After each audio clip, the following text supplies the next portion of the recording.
been a rough start to the season. 3 games and 3 draws against Man City, Fulham and Everton. Enough frustration to make me question my career choices, but hey, it's not a crisis until we lose, right? Let's see if we can turn this ship around. Right now, the mood in the camp, let's call it tense optimism. After a streak of draws, we're craving a win like a striker craves tap-ins.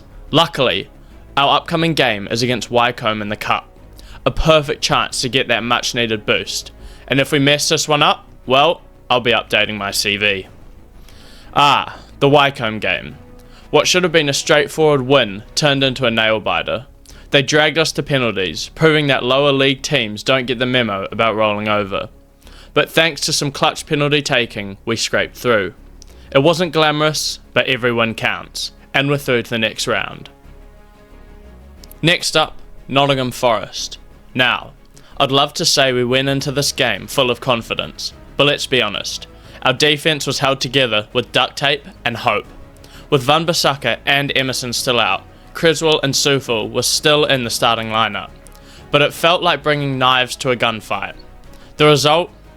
A thoroughly disappointing loss, as Awonyi manages to score a pen, and then later Gibbs White sends Elanga through, who puts them 2-0 up.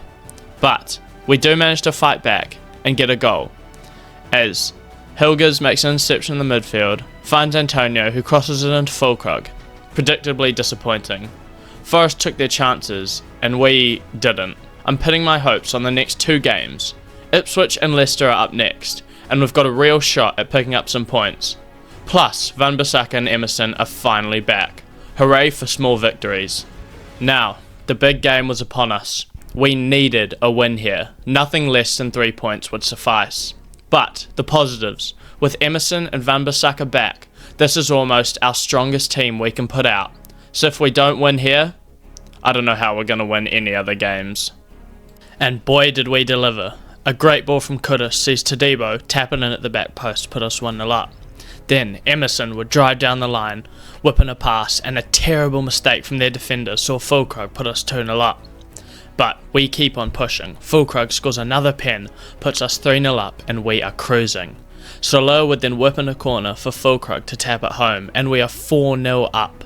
Then, to dampen the day, we do concede 1 to make it 4-1, but it's not done there. We keep going and we somehow score a 5th. Van Bissaka finds Paqueta, who drives inside, a great run, cuts in on his left and smashes it bottom left to finish off the game and put us 5-1 up. And as you can see, what a game it was. The lads look sharp. Fulkrug decided to channel his inner goal machine, 2 goals, an assist and a man of the match performance. It's like he just remembered he's supposed to score goals. Our first Premier League win of the season, and momentum. Boy did it feel good. But of course, just as things were looking up as we headed into the Leicester game, Emerson decided to audition for the injury list once again. But this time, we had Owen Vignell to fill the gap, which should be a lot more confidence than Aaron Creswell could bring. Now, by no means Leicester made this game easy. A Jared Bowen header at the back post saw us pick up a 1-0 victory, which is 3 points, but not the result we were looking for against a weak Leicester team, who we should be smoking. But, in the end, 3 points is 3 points, and with our start to the season, we will very much take that. With 2 wins from our last 2 games, we were flying. Finally, the fans had something to be happy about. Paqueta picked up Goal of the Month with his strike against Ipswich. Fulkrug picked up the Player of the Month award with 3 goals and 1 assist, and to top everything off, we secured a loan move for promising youngster Ollie Scarles. With all this good news, we needed to keep this momentum going, and that is exactly what we did. We got revenge on Fulham by smoking them 4-0 in the next round of the Carabao Cup. We then edged out Brentford in a 5-goal thriller, smoked Southampton 3-0, and then we had a huge game against Liverpool, which if we won would cement our place as the best West Ham team of all.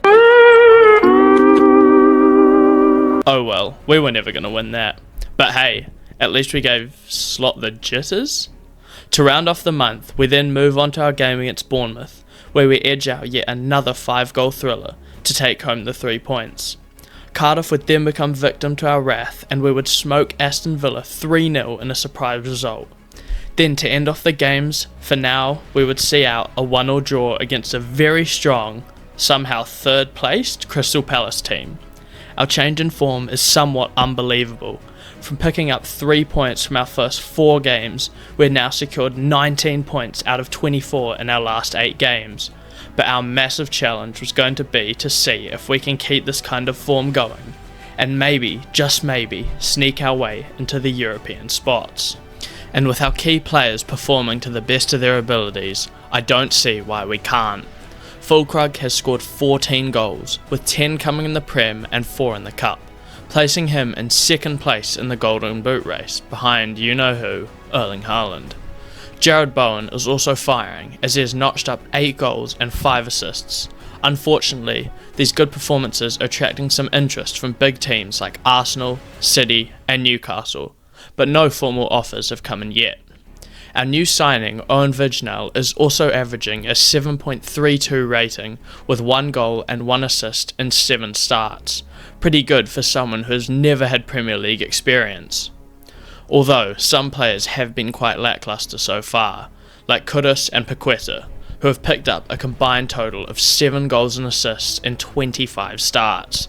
Simply put, these numbers need to improve if we're going to be challenging for Europe. Overall though, our change in form has been amazing and has seen us soar up to 6th place in the Prem. If we continue this form, we will secure European football for next season and we can continue to bring the club to bigger and better things. Our next few games are going to be extremely challenging though, as we face Man United, Chelsea, Arsenal and then Newcastle. But that's going to be the excitement of next episode. Thank you guys so much for watching. Sorry the video is a little shorter than episode 1, but I've been super busy but still wanted to get a video out. Hope you guys enjoy and have a great day.